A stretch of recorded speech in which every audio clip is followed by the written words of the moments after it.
What's up, guys? I have been very slack at making these videos, so I'm going to be pumping them out this weekend. I gotta get through the entirety of Phase 1, Iron Man 3 and Thor the Dark World, so there's like seven films to do. Probably also will do a Black Panther review at some point, since it's unfortunately not going to be out on DVD before Avengers arrives, so that sucks. But it is what it is, and we'd have to sort of just make do. So yeah. Anyway, let's get straight into this Hulk video. So this is all of the Easter eggs and references that I could find in The Incredible Hulk, which is the 2008 film. It's not the really bad 2003 film. But yeah. So let's get into it. So that intro scene with all the credits and stuff is a recreation of the exact same thing from the 1977 TV show. And there's other references to that show throughout the film, because Marvel really just wanted to pay homage to all of the stuff that had come before in this film, while also still being able to set up something for the future as well. So everything from the line with the circle going across his face to the really old looking tech that they're using for the experiment and everything is pretty much straight from that show. It's not from the comics. In the comics it was a gamma bomb, similar to in the 2003 film. In fact, the 2003 film has probably got the most comic accurate origin for the Hulk, where he saves someone and then gets irradiated from some sort of gamma bomb thing. But I digress. Also in that opening montage, you get confidential letters and blueprints and photographs and all sorts of stuff, and makes you really feel like this is going to be some sort of a military heavy film, which it is. But you get to see Nick Fury's name. The words Code Red are in there. Code Red is a superhero team led by Red Hulk, and if I remember correctly, the other members are and were Thundra, who is sort of like an Amazon warrior type thing, but Marvel, not DC. Punisher, Elektra, both of whom are in the MCU, so this is a possibility. Crimson Dynamo, who technically sort of existed.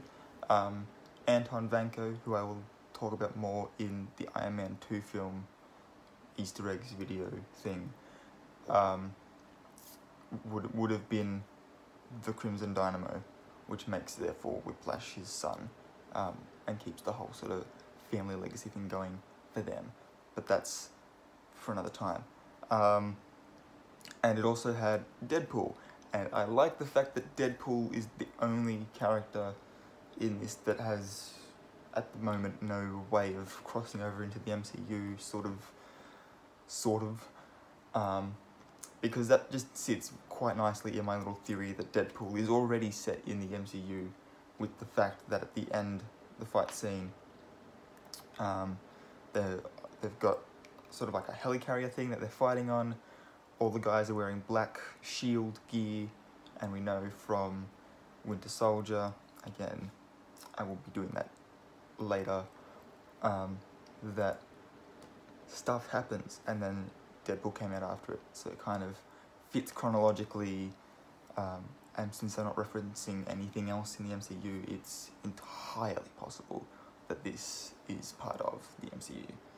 I will talk about that more once I get up to the Winter Soldier Easter eggs thing though, because that's where I can just sort of go all out and not put spoilers in for my own videos that I'm gonna make. You get Rick Jones, who is sort of like a sidekick to the Hulk. His name's in there. Leonard Samson, which doesn't really make sense given the scheme of the film. Like, you know, unless what we're looking at really is sort of archive footage, and it's like, but this is where our story begins, and sort of chucks us back. That's a possibility, but I doubt it, because the whole point of that opening montage is to set him up as the Hulk before you see him. And they even chuck little flashes of his metronome in there while he's meditating. And it ends when he stops his metronome and goes off to live the rest of his life in Brazil. There are blueprints from Stark Industries, a clear reference to Iron Man, and this being the second film in the MCU, this is the film that really starts the world building. It's not Iron Man. Nick Fury wasn't in anything before Iron Man, but once you get to Incredible Hulk and you've actually got something where you can reference this other film, that's where your world building begins. We've had a strong start with Iron Man, but this is where the world can really sort of have its connection start. And they do. They really do. So that's the intro scene. The next bit is, for me personally, I think this is a reference. It feels too deliberate to not be, and that is that of all the animal companions that Bruce could have had in Brazil, he has a dog. The 2003 film, he fights 3 Hulk dogs. In the storyline Dogs of War, he fights Hulk dogs. You know, like, just dogs just seem to have a relationship with the Hulk. So whether it's referencing the 2003 film or that comic line or whatever, it definitely feels like there's some sort of relation between the Hulk and dogs. And if anyone knows what that is, please leave it in the comments down below. I would love to know. The next bit is as he's flicking through the channels to find something to help himself learn Portuguese, he stops on a little clip from the film The Courtship of Eddie's Father, and the guy that gets sort of punched in the face by the little kid is Bill Bixby, who originally played, I think they called him David in the 1977 show, but it's effectively the human form of the Hulk, so Bruce Banner sort of thing, but they call him David for whatever reason.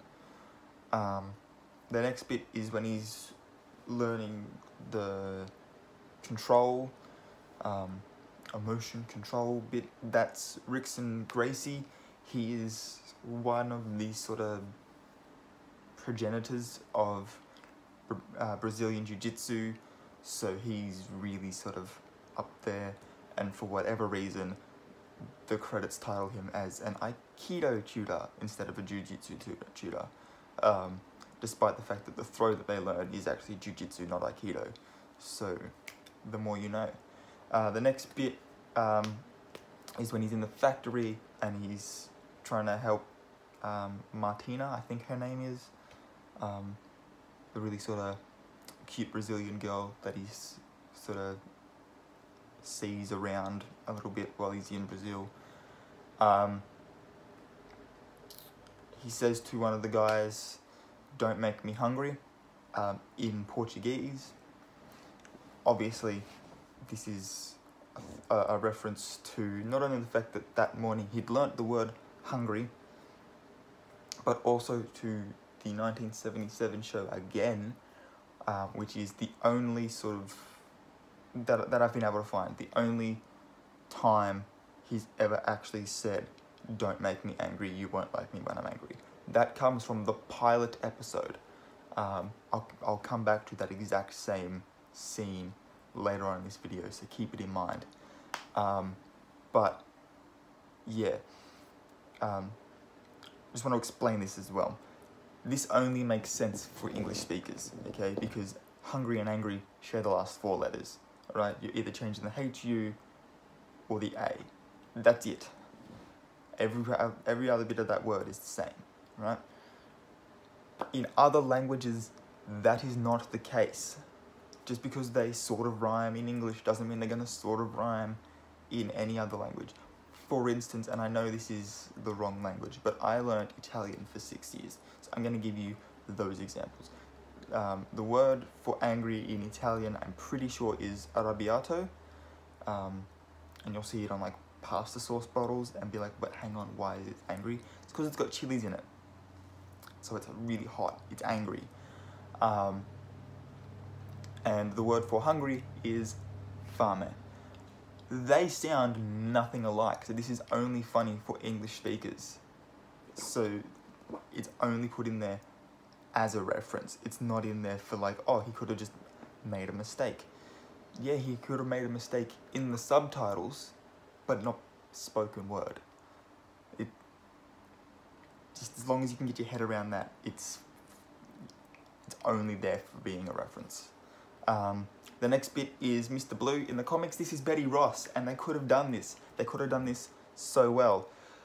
So when he's originally talking to Mr. Blue, he's talking about, you know, Mr. Blue ends up wanting a blood sample, tells him to find this particular flower that could help cure him, rah, rah, rah, rah.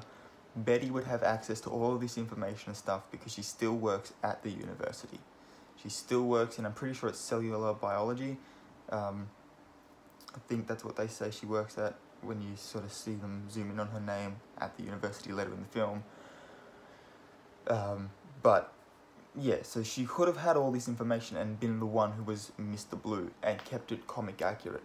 They decided to make it Samuel Stearns to sort of bring in another reference from the Hulk's Rogues Gallery, which is fair enough. But he actually, at one point, while he's talking to Mr. Blue, he picks up a picture of Betty Ross before he says he's coming home.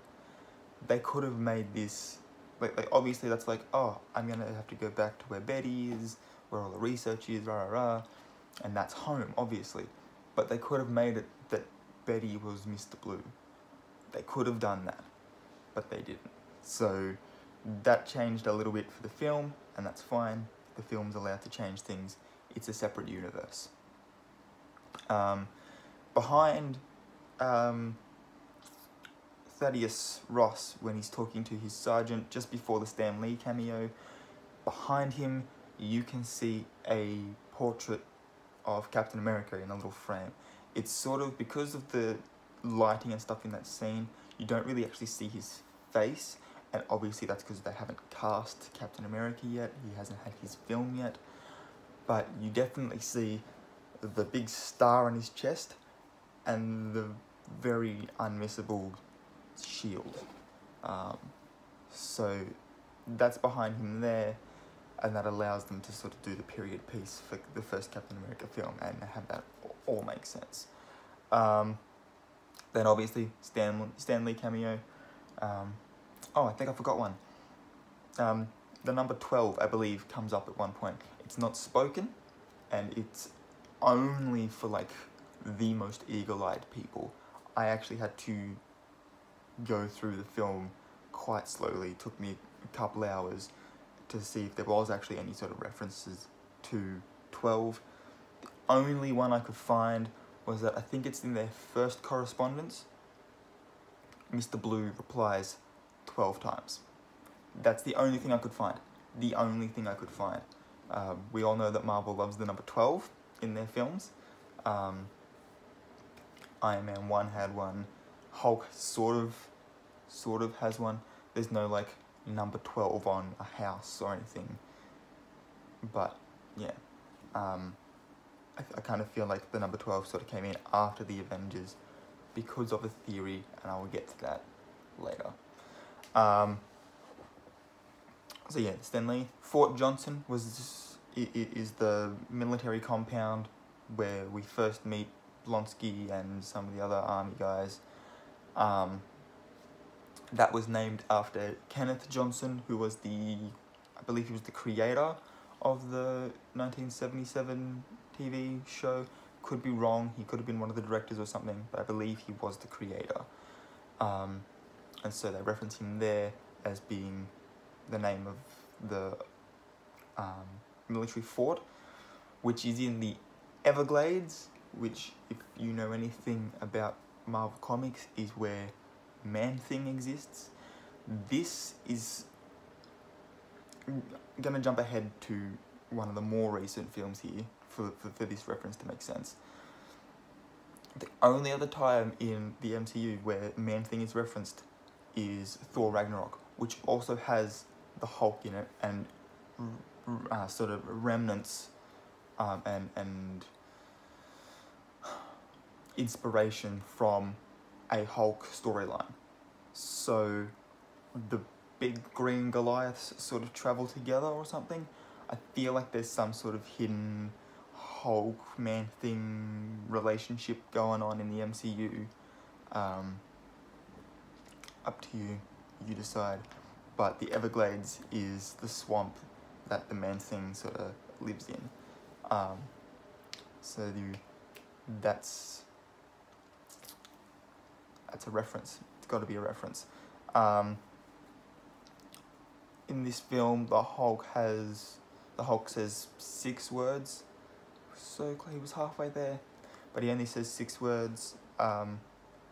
In the sort of original comics, while he was sort of this rage monster, he was still able to speak sort of like a person.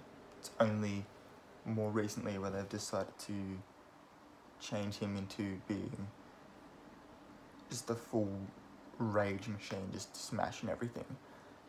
And I believe at one point they actually managed to revert him back to being a smooth talking sort of, can be the Hulk but talk sort of thing. In the comics, that is. So that's a reference that I sort of scraped the barrel for. The Lonely Man, which is, I believe it's the 77's TV show's theme or something, plays when he's walking through Chiapas in Mexico. Don't hate me if I'm wrong, but I believe that's Mexico. Then we have the Blonsky and Ross are talking about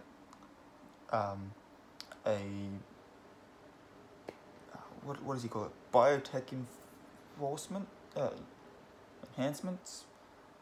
Biotech enhancements, I think he says, or something along those lines. And Blonsky replies, yeah, super soldier. This is obviously a direct reference to what the serum was called in the comics for Captain America, and this is where most of the Captain America references come from. It's from this military thing, because obviously Captain America is a military figure. Then we have Culver University. This is named for the Culver Institute, which is the place where they sort of study in the 1977 show. Like I said, there's so many references to this show, so I'm just gonna be going back to it all the time. Then we have a shot of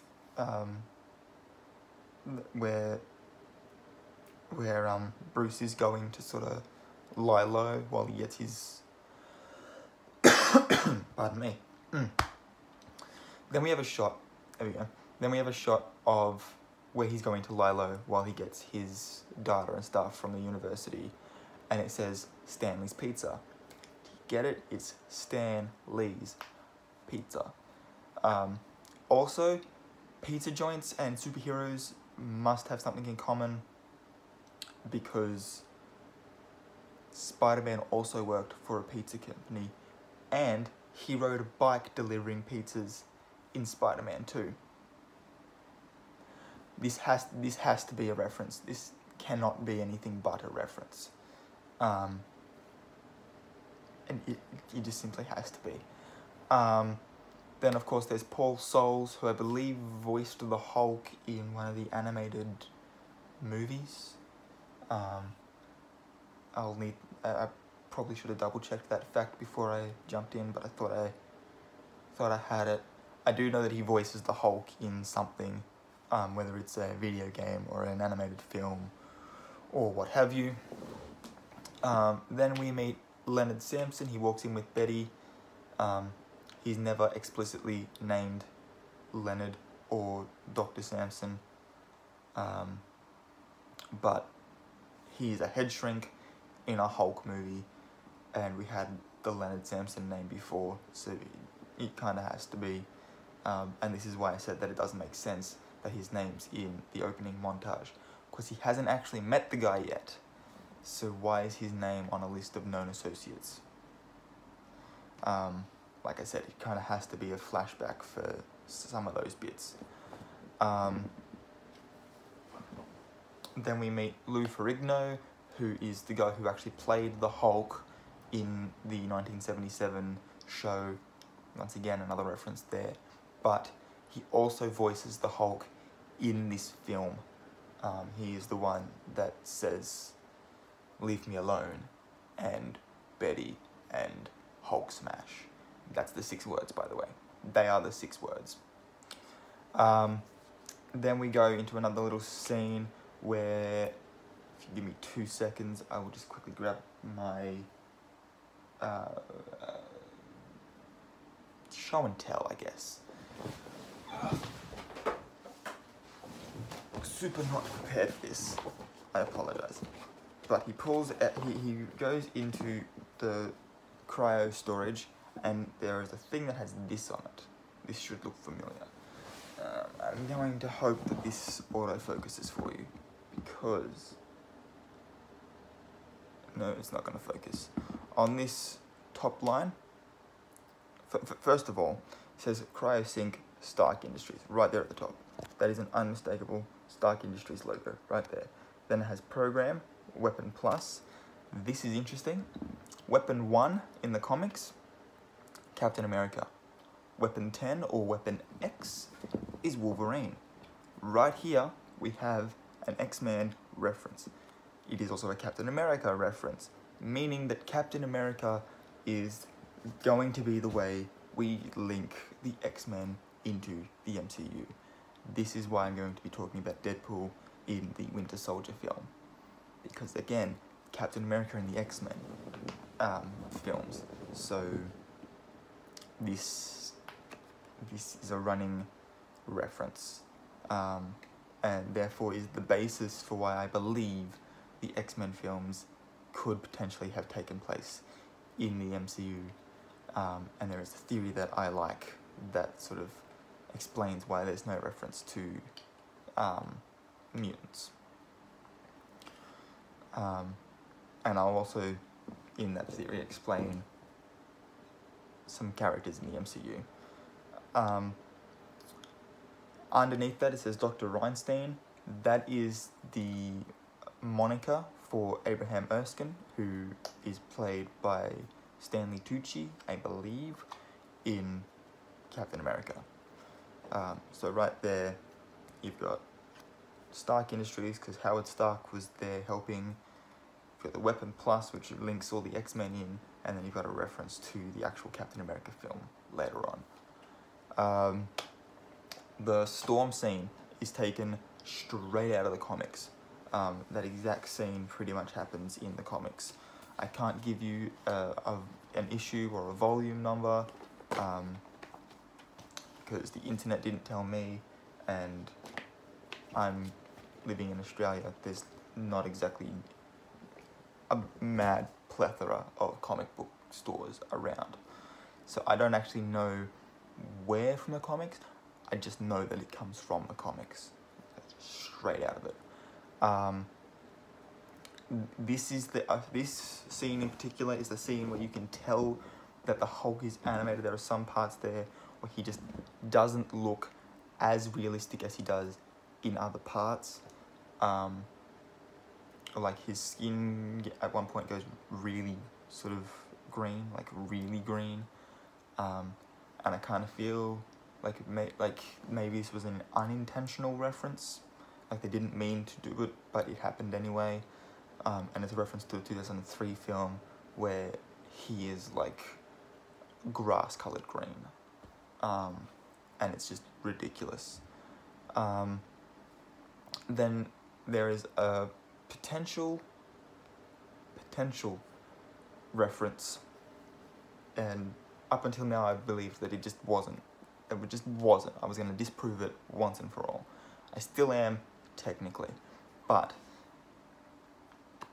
there is a bit at the sort of middle of that storm scene where there's a loud crack of light, like there's a loud, start again. There's a big flash of lightning and a loud crack of thunder at the same time, which means that the lightning bolt was like right there, and it would have been super loud, super scary. Understandable why the Hulk freaks out and throws a massive rock. Then the camera pans around him and we see something fall out of the clouds. It's not Thor's hammer, it's the rock, okay? I know this because they are in, you know, they were just at Culver University, which was in Arlington, Virginia, right, East Coast, and Thor's hammer falls in New Mexico, which is like, and I looked it up. I'll chuck the graphic in sort of here somewhere, where you can see that Arlington, Virginia, and New Mexico, which is where the Thor film takes place, are the entire country apart. How could it possibly be Thor's hammer if they happened the entire country apart? The journey between them takes like over a day, right, non-stop. So you would take a couple of days to get across the country so you wouldn't be able to see it from one bit with mountains and buildings and what have you in between. You wouldn't have been able to see it. It's not Thor's hammer. However, the Thor reference remains, because in Avengers, now yeah, I get it, he sort of fights whatever's in his way at the time, it all makes sense that way, but it's just a running gag in the MCU that the Hulk hates Asgardians, whether that's Loki or Thor or whatever, right? The Hulk hates Asgardians. So this could have started it off with him actually yelling and acknowledging the fact that Thor is the god of thunder. Big crack of thunder is the thing that sets him off, and he throws a rock upwards. Maybe he was trying to hit Thor. Maybe this is the first sort of reference to Thor in the MCU. Maybe. But that would be the reference, not the rock falling out of the sky. It's not Thor's hammer. After this, we see a news thing where they're talking to Jack McGee and Jim Wilson. Remember that scene I told you about, the Don't Make Me Angry scene before? I'm coming back to it now, because Jack McGee, making sure I'm getting these names right, they both start with J. Jack McGee is the reporter in that scene that Banner is talking to. He actually says, "Mr. McGee, don't make me angry." That's the full line. "Mr. McGee, don't make me angry, you won't like me when I'm angry." So this is the same character that he's talking to, right? They've made him younger, put him in high school, but he's still a reporter. This is where his character comes from. Jim Wilson, however, is the sort of... He's the one from a darker ethnicity. I'm going to try and be politically correct here because I don't want to offend anyone. So he's sort of the darker one of the two boys there, and he is from Hulk Comics. He's like a side character. He comes up, I think, only twice in the comics. The first time is he employs Rick Jones to play at some sort of a benefit that he's throwing for, I think it was like AIDS or HIV or something. And then later on, he asks the Hulk for a transfusion to save his life because it turns out that he actually has AIDS. And he ends up dying because the Hulk doesn't want to create another monster like he did with his cousin, the She-Hulk. More on her in a moment. I have theories. Then we have the purple pants, which is an obvious reference to what the Hulk just loves to wear in the comics for whatever reason. Normally, secondary colours like green and purple are saved for villains, so the fact that they're the Hulk's main colours sort of questions that, which is kind of cool, but there it is. Then we have the second ever appearance of the S.H.I.E.L.D. logo in an MCU film, but this time it's actually in the film rather than in the credits. It was in the credits for Iron Man, it's in the actual film. So I like to think this is the first one in the film, because as soon as the credits start in the cinema, people start getting up and walking out, unless they're an actual Marvel fan and they know there's after credit scenes. Later on, Stearns says to Blonsky, "I don't know what's in you. The mixture could create an abomination." This is a reference to Blonsky's villain name in the actual comics. Filmmakers thought it would be stupid to have him actually be called Abomination, so this is a nice reference to still allow people to know, yep, this is definitely the Abomination. Alright, sorry, I got sort of interrupted there for a second, so sorry for the little jump cut, but let's continue. So, yeah, that was the Abomination reference. So then we have, the next little reference is Bruce's blood drops into a wound on Stearns' head. His head starts to bubble. This is a reference to his comic sort of storyline where he becomes the green-skinned, psychic-powered villain, the leader. And that's about as far as that goes. Just a little reference, that's all we get. Then in the fight scene, I want to talk about this fight scene so much because there are two things that I get to disprove, and there's just some really fun little references that have nothing to do with anything else we've talked about so far, so strap yourselves in. First of all, there are 2 times people think other heroes are background sort of things you need to be looking out for. This is not the case. The first one is when you get the big sort of zoom across the whole sort of street and there's fire and people screaming and running everywhere. There is a lens flare where if you're looking at a really bad quality video, it looks like it's a little person jumping between buildings. Some people think it was Daredevil. It's not. It's a lens flare. The second bit is Blonsky is holding a person, looks up, sees the Hulk, and throws the guy. And he throws the guy off frame, and then the frame shifts, and you see a guy falling through some fog, or it looks like he sort of swings around or whatever. It's just the guy flailing his arms. He's just been thrown, okay? He's not gonna be thrown, just pencil dive the whole way. It's not gonna happen. He's been thrown. He's trying to stabilize himself mid-air. He's going to go through the smoke in a weird sort of way. It's just the guy falling. It's not Spider-Man swinging around a building, because this is back when Sony still had full control over the Spider-Man character. Marvel doesn't make Hulk movies because Universal still holds distribution rights. That's why we don't have other Hulk films after this one, right? It's why he's only been put in the Avengers or in Thor films, because he can be a secondary character in Marvel films, and Marvel can have full creative control. But as soon as they put him in a solo film for himself, that's it. It's done, right? Because Universal can sort of swoop in, have a little bit of a say, because they have distribution rights. So it's not Spider-Man. The next bit we get is Hulk smashes a police car in half and uses them as boxing gloves. This is a reference to the Ultimate Destruction video game from a while ago. It's an old game, but I distinctly remember playing this game. It was so much fun. You got to, obviously, use cars as boxing gloves, but you also got to like run up walls and jump across the city. And it's sort of a Hulk version of like the Arkham, like the Batman Arkham games, or the Spider-Man games, which by the way, the new one looks really cool and I can't wait till it comes out. But yeah, it was kind of like that, but it was Hulk, and it was like way back when.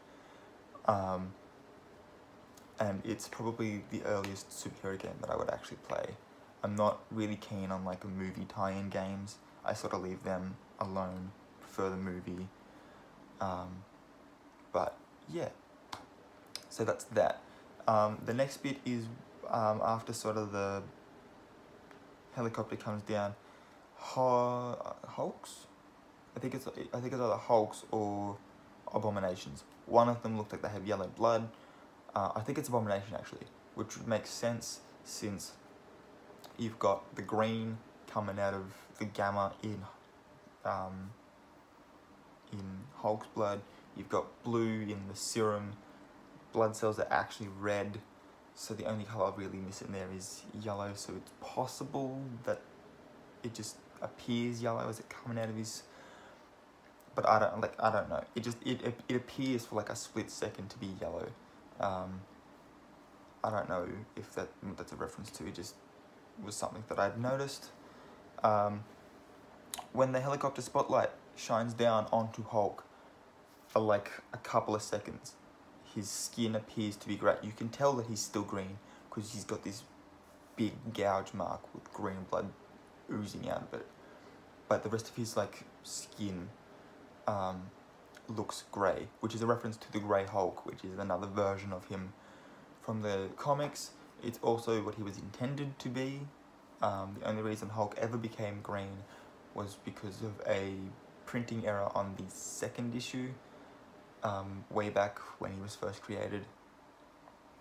And yeah, it made him green. So that's how we got the Green Hulk. And then Marvel Comics eventually made a different version of the Hulk who was actually grey. And he was a smooth talker and he liked to wear suits. His name was Joe Fixit. If you want to look him up, Joe Fixit. Fixit is one word and it's spelled exactly how it sounds. Fix it. Then in the little shack that he ends up in, where he's meditating and learning to control the Hulk, there is a letter that says David B. Yeah, it says from David B. or whatever. This is a reference to the 77th show again, where as he would travel around, he would give his name as David, and then his last name would be like Baxter or whatever. It would start with a B. I can't think of any at the moment except for Baxter, for whatever reason. Then we have the sort of after credits scene. It actually comes before the credits. A lot of people think it's an after credits scene. It's not. Ross is drinking some little sort of green cocktail thing. It's actually called an Incredible Hulk. So that's kind of ironic, considering he hates the Hulk so much, and yet that's his drink of choice. It's just, yeah. Then there's other references to Captain America and Iron Man that come out of it. Tony Stark says, you know that super soldier serum was put on ice, the same way Captain America was frozen in the Arctic. He continues to say, I always felt the hardware was more reliable, a reference to his mechanical suit. And then Ross says, Mr. Stark, you always wear such nice suits. Again, a reference to the Iron Man suit. And Ross would obviously know this because Iron Man came out. Iron Man was an arms dealer. He has a lot of military connections, so there's every possibility that they've met at some point along the line where he's been trying to sell weapons to the army or whatever. Then I've got some deleted scenes and stuff reference, because I feel like these ones are sort of important. So because it's distributed by Universal, they have this thing called Uplay on their DVDs and stuff. Part of that for the Hulk film was a thing called the Thunderbolt Files, leading me to believe that the operation in charge of finding and containing Bruce is called Operation Thunderbolt. This is a reference not only to Thaddeus Ross, who heads the operation, because that's his nickname in the comics, but also could be, and here's where I'm going into more theory stuff, could be the way we get a Thunderbolts film. We already know that he's come back in Civil War as the Secretary of Defense, or Secretary of State, or Secretary of something. He's the Secretary of something, and he's the one that gives them the Accords, which means that he's pro-Accords. He's pro-Sokovia Accords. Now with Cap's team going rogue and half of the pro-registration team turning against them, Black Panther at the end decides, I'm done with revenge, I don't want revenge anymore. Black Widow turns and said, I'd help you find him, I'd help you catch him. Vision ends up not being able to control or lift Mjolnir because of what he does in that film. Rhodey is paraplegic and has started his road to becoming Marvel's Cyborg, which he does in the comics as well, by the way. It's not just they're trying to copy Cyborg. It actually does happen in the comics. But yeah, all this stuff happens in Civil War. And so what could happen is the government does a sort of Suicide Squad deal, which is effectively what the Thunderbolts is anyway, but instead of having Amanda Waller, they have Thaddeus Ross keeping them all in line, which would make the team just called the Thunderbolts by the army. You know, it'd be sort of a, like they'd have some official designation, but the derogative term that everyone would just call them in simple chatter around the mess hall or whatever would be the Thunderbolts, and that's how they could get their team name.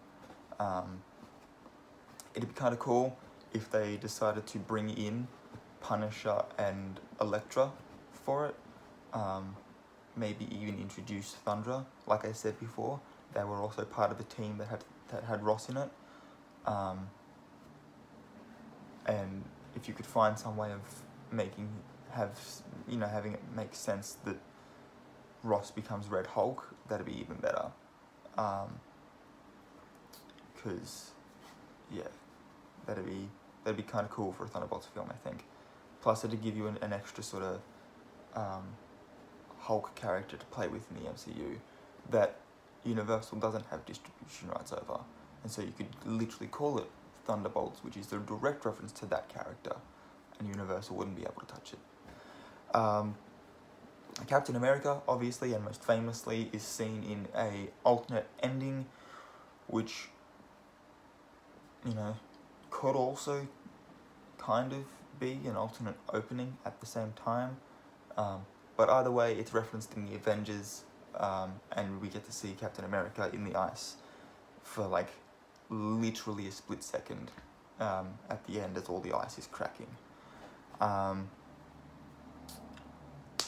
At one point, one of the officers says it was quite a white whale hunt or something along those lines to Ross. This is a reference to Moby Dick and Captain Ahab. And in this situation, Hulk would be Moby Dick, with Ross being Ahab, as they chase each other around. And then the last reference is Blonsky's in regards to the factory fight scene, tells the sort of commander, not General Ross, the commander, who cashed in a lot of chips. If that allows you to know who I'm talking about, then that's great. Tells him that it was green or grey, greenish grey. This is another reference to the Hulk's skin colour from the comics.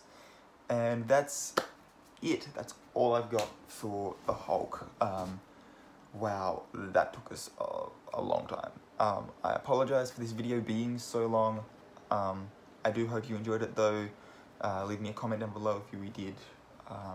And please don't forget to like or subscribe, as I'm going to be making videos like this all bloody weekend, and I'm going to be keeping you guys up to date with the Easter eggs and references and stuff from the different films as they come out. So obviously I did a sort of Black Panther review last week. I will do an Easter eggs and references video for that when its DVD release comes out, which shouldn't be that much longer past Infinity War actually coming out, so it should still be sort of in the same time frame. But yeah, until next time guys, keep raising hell.